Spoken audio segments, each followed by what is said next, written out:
Hello all students. In this video we shall going to learn new chapter of Hornbill, chapter number 5, The Alien Planet, The Green Movement's Role, written by Nani Palkhiwala. In this chapter he wants to say that the following article was written by Nani Palkhiwala and published in the Indian Express on 24 November 1994. The issue that he raised regarding the decline health of the earth continue to have a relevance. अब उन्होंने इस पूरे में एक article की बात की है जो नानी पालकीवाला के द्वारा लिखा गया है. नानी Palkhivala is also known for his activities about the green movement of these planets, and he also played a very big role in the environment saver. And उन्होंने बहुत ही ज़्यादा है जो एनवायरनमेंट के ऊपर ध्यान दिया है, उसके लिए उन्होंने बहुत कुछ मूवमेंट्स एक्टिविटीज़ की है. उसकी बात यहाँ पे हो रही है और उन्होंने 24 नवंबर 1994 को जो आर्टिकल लिखा था उसको यहाँ पे एक्सप्रेस किया है. So let's start the chapter. One cannot recall any movement in world history which has gripped the imagination of the entire human race so completely and so rapidly as the green movement, which started nearly 25 years ago. In 1972, the world's first nationwide Green Party was founded in the New Zealand. Since then, the movement has not looked back. अब यहाँ पे बात की है first para में कि जो ये मूवमेंट है कब स्टार्ट हुई थी, 5 साल पहले. यानी कि ये आर्टिकल लिखा है 1994 में. 1994 के 5 साल पहले जाते हैं तो 1972 में फर्स्टली न्यूजीलैंड में ये मूवमेंट स्टार्ट हुई थी. जब क्या हुआ था, हमारे जो अर्थ प्लानिट है उसको एज ए ह्यूमन बीइंग देखा गया. जैसे कि एक ह्यूमन बीइंग की सारी ज़रूरतें होती है, उसकी जैसे केयर की जाती है या फिर उस पर कैसे ध्यान दिया जाता है, वैसे ही यहाँ पे हमारा जो अर्थ है, हमारा जो प्लानिट है, उसको as a human being treat करना चाहिए. हमें उसकी बहुत ज़्यादा केयर करनी चाहिए. और इस वजह से ये जो मूवमेंट हुई थी स्टार्ट वो न्यूजीलैंड में हुई थी और ये फिर धीरे धीरे पूरी मूवमेंट पूरे वर्ल्ड ये मूवमेंट वो पूरे वर्ल्ड में है वो शुरू हो गई थी. We have shifted one hope irritably vocabulary. अब यहाँ पे इररेवोकेबली मीन्स क्या होगा, in a way that cannot be changed from the mechanistic view to a holistic and ecological view. अब यहाँ पे बात की है अर्थ को हम जो है हमारा जो होप है, हमारी जो थॉट्स अबाउट दी हो अर्थ, उसे हम शिफ्ट कर रहे हैं, उसे हम चेंज कर रहे हैं. जैसे कि पहले चेंज नहीं किया था उसको और बाद में जब अर्थ को एक ह्यूमन बीइंग देखने वाले हैं, यानी कि उसको एक मशीन की तरह नहीं, पर उसका जो व्यू है हॉलिस्टिक एंड इकोलॉजिकल जो व्यू है उससे देखा जाएगा. जब उसको वर्ल्ड को अर्थ को, तब वो जो है जो हमारा होप है, हमारे थॉट्स वो चेंज होंगे धीरे धीरे. It is a shift in human perceptions and revolutionary as that introduction by the Copernicus, who taught mankind in the 16th century that the Earth and the other planets revolved around the sun. अब जैसे कि Copernicus ने ये found किया था और ये जो चेंज किया था हमारा जो कॉन्सेप्ट था अर्थ को लेके या बाकी सारे प्लैनेट को लेके, ब्रह्मांड को लेके, जैसे कि सारे सन के आसपास सारे प्लैनेट्स है वो जो है घूमते हैं, वैसे ही जो ये प्लैनेट का जो सारा चेंज आया था हमारे जो थॉट्स में, उसी तरह से ये जो अभी जो थॉट्स है उसमें भी चेंज लाने की ज़रूरत है अर्थ के लिए भी, और हमें इसको रेगुलेशन करने की भी ज़रूरत है.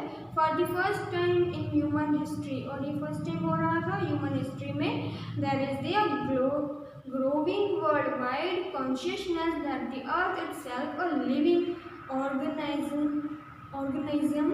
an enormous being of which we are parts. यहाँ पे बात की है कि अर्थ एक लिविंग ऑर्गेनिज्म है। मीन्स कि अर्थ में बहुत सारे जो है प्रजातियाँ, जातियाँ, जीव जंतु हैं या फिर हम ह्यूमन बींग्स हैं, इतने सारे हैं, मीन्स के अनकाउंटेबल हैं। वो इसको पूरा जो है हम अर्थ पे रहते हैं, तो अर्थ एक खुद लिविंग ऑर्गेनिज्म है। मीन्स कि हम सब लिविंग थिंग्स उस पर रहते हैं, तो अर्थ भी खुद एक लिविंग थिंग बन चुकी है। इसलिए हमें उसकी केयर करनी चाहिए और उसके सारे पार्ट्स बनना चाहिए। जैसे कि हम पहले ऐसे जस्ट हम अर्थ को जो हमारा थॉट था एक प्लानट के जैसे था, मशीनरी थॉट था, पर अब उसे हमें चेंज करना होगा और हम उसको ह्यूमन बीइंग ऐसे ह्यूमन बीइंग ट्रीट करना होगा। It has its own metabolic needs and vital process which need to be respected and preserved। यहाँ पे बात की है कि वो उसके खुद की भी प्रोसेस होती है, विटाल बहुत ज़्यादा बड़ी बड़ी प्रोसेस होती है। मीन्स के विटाल प्रोसेस मीन्स क्या है, जो मैंने आपको पहले बताया कि बहुत सारे जीव जंतु हैं और बहुत सारे जातीय प्रजाति, इस पर बात जो है उसको ज़रूरत है अर्थ की, हमें भी। तो हमें अर्थ को रिस्पेक्ट और प्रिजर्व करना चाहिए, उसका ध्यान रखना चाहिए। The earth in vital sense reveal the patient in the declined health. We have begun to realize our ethical obligation to be a good stewards of the planet and the responsible stewards of the legacy to a future generation। अब जो यहाँ पे कुछ जो है वो यहाँ पे रिसोर्सेज की बात की गई है कि कैसे कैसे रिसोर्सेज यहाँ पे अवेलेबल हैं, तो वो सारे रिसोर्सेज को हमें कैसे यूज़ करना है, हमें ये रियलाइज़ होना चाहिए कि जो ये सारे रिसोर्सेज हैं वो अर्थ से हमें मिले हैं, एनवायरनमेंट से मिले हैं, तो हमें उसकी केयर करनी चाहिए, हमें जितना चाहिए उतना ही यूज़ करना चाहिए। और हमारी जो जनरेशन है, फ्यूचर जनरेशन, उसके लिए हमें इसको सेव करके रखना होगा, ना कि अपने बारे में सोच के हम इसको सबको यूज़ करना है। The concept of the sustainable development means क्या होगा, economical development without dependence on natural resources। means के जो हमारे पास resources हैं, natural resources हैं, उन सबको मतलब कि कोई भी हानि नहीं पहुंचानी है, सदा उसको यूज़ न करते हुए was a popularized in 1987 by the World Commission on Environment and that meets the need of the present।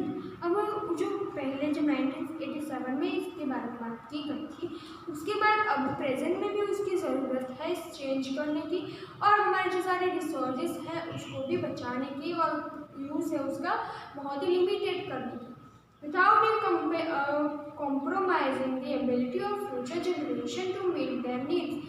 Examples are the stripping that natural worth of resources future generation would need। शायद future generation में अगर हम ऐसे ही use करेंगे तो future generation के लिए कुछ बचेगा ही नहीं, और अर्थ भी जो है वो ज़्यादातर डिस्ट्रॉय हो चुकी होगी। तो हमें हमारी फ्यूचर जनरेशन की नीड्स को ध्यान में रखते हुए, उनकी जो नीड्स हैं ये नेचुरल रिसोर्सेज को ध्यान में रखते हुए हमें जो है अपने थॉट्स में, अपनी नीड्स में चेंज लाना चाहिए।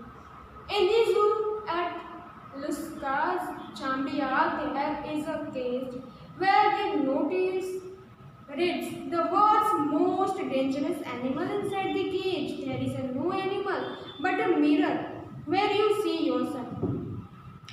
Thanks to the effort of the number of agencies in the different countries, a new awareness has now drawn upon the most dangerous animal in the world।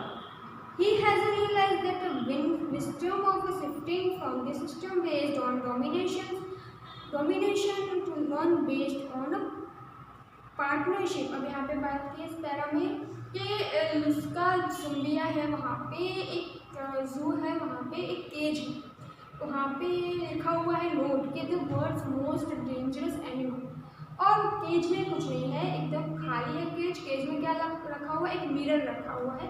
तो कोई भी वहाँ पे आता है, नोट पढ़ता है और अपने आप को ही उस आईने में दिखता है, मिरर में दिखता है। यानी कि ह्यूमन सबसे बड़ा डेंजरस एनिमल है इस अर्थ का। क्योंकि ह्यूमन जो है सारे रिसोर्सेज को जैसे मन चाहे वैसे यूज़ करता जा रहा है, एनवायरनमेंट की ज़रा भी चिंता नहीं करता है, उसे जो करना है वो कर रहा है और इस एनवायरनमेंट को उससे बहुत ज़्यादा नुकसान हो रहा है।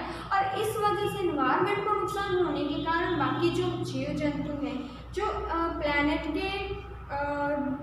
पे बेस्ड है या उन पे डिपेंड है, उनको भी हम नुकसान पहुंचा रहे हैं। तो ये बेस्ट चेंज है और बेस्ट एग्जांपल है दैट कि एनिमल, सबसे बड़ा डेंजरस एनिमल एक ह्यूमन ही है जो इन सबको डिस्ट्रॉय कर रहा है और वो रियलाइज ही नहीं कर रहा है वो क्या कर रहा है।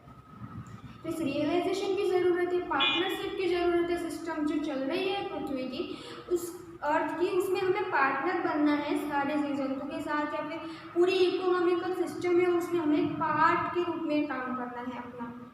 Scientist have a catalogue about 1 million living species which with mankind shared the earth। अब 1 million living species मीन्स के जीव जंतु की प्रजातियाँ इतनी सारी हैं। कैटलॉग उन्होंने सर्च किया है कि इतनी सारी हैं और estimately very widely as regarded the still uncatalogued living species. अब और गिना भी नहीं है कितनी, तो उन्हें पता भी नहीं है इतनी छुपी हुई कितनी और जातियाँ प्रजातियाँ जीव जंतु अभी तक अर्थ पर हैं जिन्हें नोट नहीं किया, जो मतलब कि जिनके बारे में अभी तक हमें पता नहीं चला है। Biology reckons that about 300 or 200 million other living species still languish क्या होगा to be a force for a remain in an unpleasant place or situation। Means कि अभी वो कितने सारे ऐसे जीव जंतु हैं जो गुमनाम के अंधेरे में जी रहे हैं, unnamed in the ignominious darkness। Means कि गुमनाम के अंधेरे में अभी तक ऐसे कितने सारे जीव जंतु हैं जो भी रह रहे हैं जिनके बारे में अभी तक हमें पता ही नहीं है। अब यहाँ पे ignominious darkness मीन्स क्या होगा, डिजर्विंग और कंज्यूइंग पब्लिक डिस्ग्रेस और शेम। मतलब कि ऐसे बहुत सारे जो अभी तक जीव जंतु हैं हमें उनके बारे में पता भी नहीं है। मतलब सोचिए कि अर्थ है वो कितने सारे लिविंग बींग से बना हुआ है, सिर्फ हम नहीं हैं अर्थ पे जिन्हें जो डिपेंडेंट है अर्थ पे।